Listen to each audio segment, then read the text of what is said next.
Well, hello, Facebook and LinkedIn and YouTube. This is Angela Hooper-Menifield of Menifield and Associates, LLC, but also founder and creator of the B.E.S.T Supervisor Academy and Symposium. And so today is Friday. I believe today is February 5th. Oh my gosh. Are you guys like me? I can hardly believe that it's already February. So we are here with today's or this week's edition of our HR Moment. And for those of you who may have been following me for some period of time, you may be aware of the fact that we try to get on Facebook, LinkedIn, and the places where we think supervisors will be to talk a little bit about some of the core things that one can do in order to be a better supervisor. And so some of the topics are things that we think about from training, working with our clientele on a week-to-week basis, but some of it is just based on questions that are sent to us and that are asked. And so today we're talking a little bit about it's the little things that matter. And I actually meant to make a banner that said that. So let me do that right now. Let's see, it's the little things that matter. All right, and be happy. It would be great if I could spell. All right, save. There we go. It's the little things that matter. And so let's talk a little bit about even where that originates as a quote. You know, we often see situations where people are talking about things that either their supervisors have done with them, for them, let's see, and how that impact has the impact such has had on them. And so as we think about, again, the little things that matter, I have a couple of quotes that I want to read with you or read for you. And so let's get those out really quickly. And so we have a quote here that many of you have probably heard by Emily Dickerson, right? And it says, if you take care of the small things, the big things take care of themselves. You can gain more control over your life by paying closer attention to the little things. And of course, now this quote is in response to how we can improve things for ourselves. But in my conversations today with a young, one of my younger supervisors, newer to supervision, about a year into it and around 25 years old, it just became really evident how true this is. And for those of you who also follow our other activities, you know, we're participating in the Power of Habit book club for the city of Newark, and it's been a great book club. And the cohort that I am working with, we're actually on we just finished chapter 4. So we're about to go into chapter 5. But in chapter 4, we talked about keystone habits and what were those habits and the impact that they could have on our business and our growth. And in this chapter, Paul O'Neill was actually the focus of this chapter during his time as CEO at Alcoa, but it also talked about his, approximately 20 years in federal government. But the key component of this chapter was how he was able to figure out what some of the keystone habits are within an organization and how you can transform that by making some changes in the little things. And so it just, to me, it aligns with the conversation today I had with a young supervisor. And so this young supervisor literally had someone new come to their team, and they were messaging and welcoming the person and just doing some little things. And so some of you are going to laugh when I say what some of the little things are to get this person such a great compliment. But I think it just really speaks to what matters to people. So one of the first things the supervisor did with the new team member was get clarity on how to pronounce their name. Now, some of you may think, really, that's it? But how many times or how often have you had your name mispronounced? And I apologize, I can tell my screen is freezing. And in the midst of, people using your name and using it incorrectly, how did that make you feel? There was some articles that came out approximately 2 to 3 years ago. It could be longer now, because time escapes me, about how Stephen Curry ended up actually signing with Adidas versus another shoemaker because in the presentation, his name was spelt wrong. So you may smirk and say how a person's name is spelled or not or pronounced is not a game changer, but let me tell you it is. And so one of the things, again, one of the first things this particular supervisor did was ask the employee, how do you pronounce your name? And the employee was so gracious. They was like, oh my goodness, I so appreciate that you asked me that because you have no idea how often my name is butchered, right? So that was number one. The second thing this new supervisor mentee of mine did was announce it in the team chat, right? Because, everybody's virtual. So we're doing Zooms and chats and all this. And they said, hey, everybody, want to welcome our new team member, da, da, da, da. And for the record, the name is pronounced and then wrote it out phonically, right?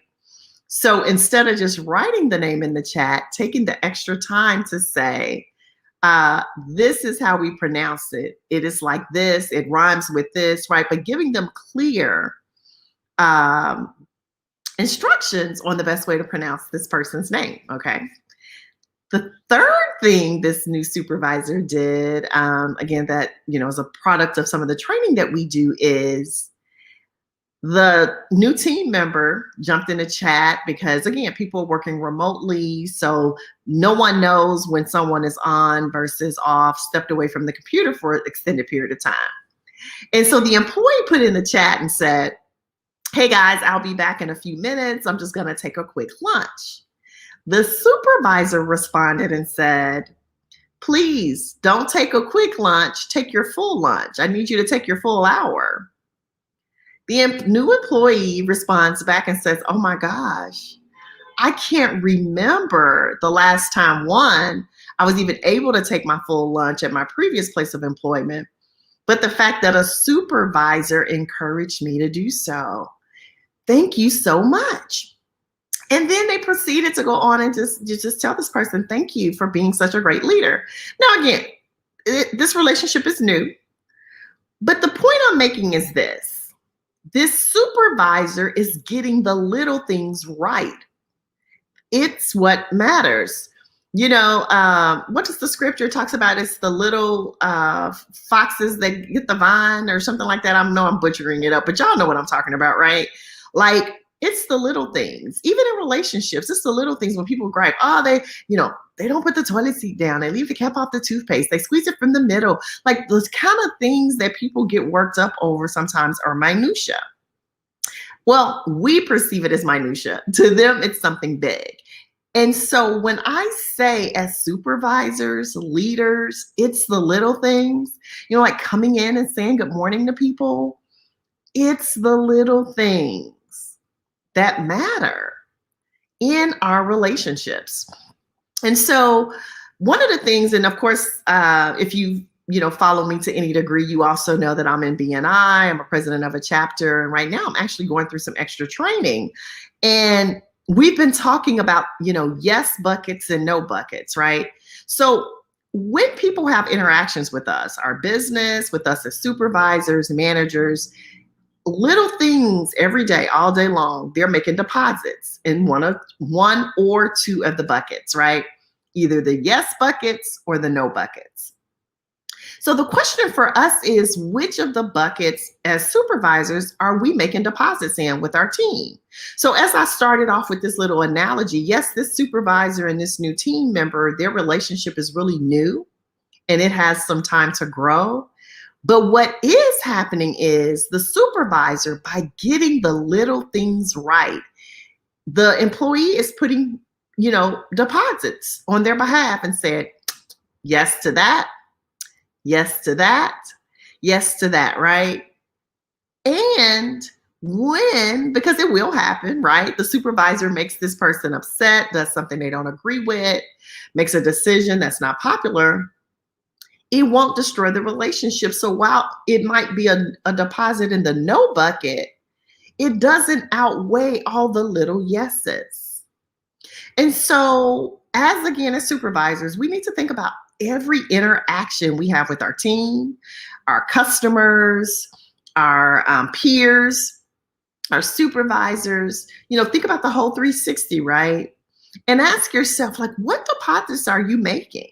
Are you putting significant deposits in the yes buckets?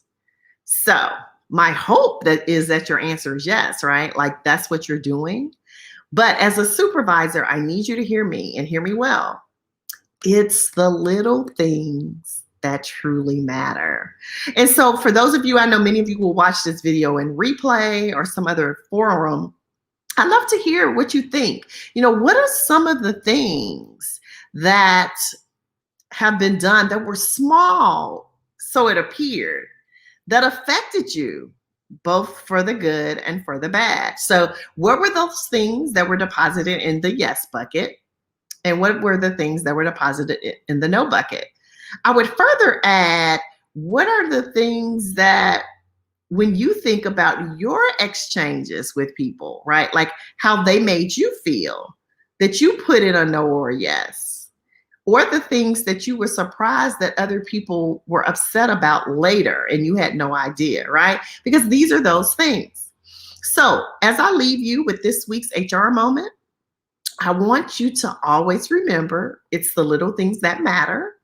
And I want to encourage you, again, reach out to us, listen to the podcast, The Pulse of HR, with my business partner, Robin K. Butler. Also check us out on the People Side of Business on ibgr.network and that podcast as well. Or you can just go to your platform and type in my name and you can see both of those and subscribe.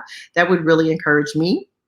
The other thing I'd like for you to do is, if you have a supervisor or someone who needs some growth or some guidance as a supervisor, feel free to go to Amazon, purchase our journal, and let's be a part of the challenge, right, of really trying to get it right in 2021. There's a lot of amazing things that are coming, including the fact that as a woman of color leader within organization, it's just really come to my attention. And some of the recent things, right, like just the recent appointment of the CEO of Walgreens, right? There is a lack of community and support for us as women leaders, because sometimes, having that group, that affinity, that sisterhood, that community is really what can help us do better. And so myself and another partner of mine, who's a partner with me with BEI, Black Entrepreneurs Institute, Dr. Nicole Rankin, and I are starting to do mastermind groups for women leaders, mid to senior management. But we're specifically targeting, again, women of color. It's not saying that anybody can't come, but we're looking to be that safe place, that safe haven for those individuals who are looking to really grow themselves as leaders in a community of other leaders, but also have the benefit of thinking partners, again, affinity groups and sisterhood. So go to my website at www.thesupervisoracademy.com/MLM for more information. All right. Again, guys, hope you had a great week. We got 18 inches of snow this week. Can you believe that? I got out in it for the first time today to go see my chiropractor, and I was ready to get right back in the house. So stay safe with the weather, stay safe with COVID. And again, keep moving forward and growing your business, because I promise you, there's people out there who need what you have to offer. And you just got to put yourself in the right position to make it happen. So take care. I got to go jump on another Zoom call, but I could not let this week get away without finishing up with an HR moment from Menifield and Associates and the B.E.S.T Supervisor Academy and Symposium. Take care, and I'll talk to you guys soon. Bye.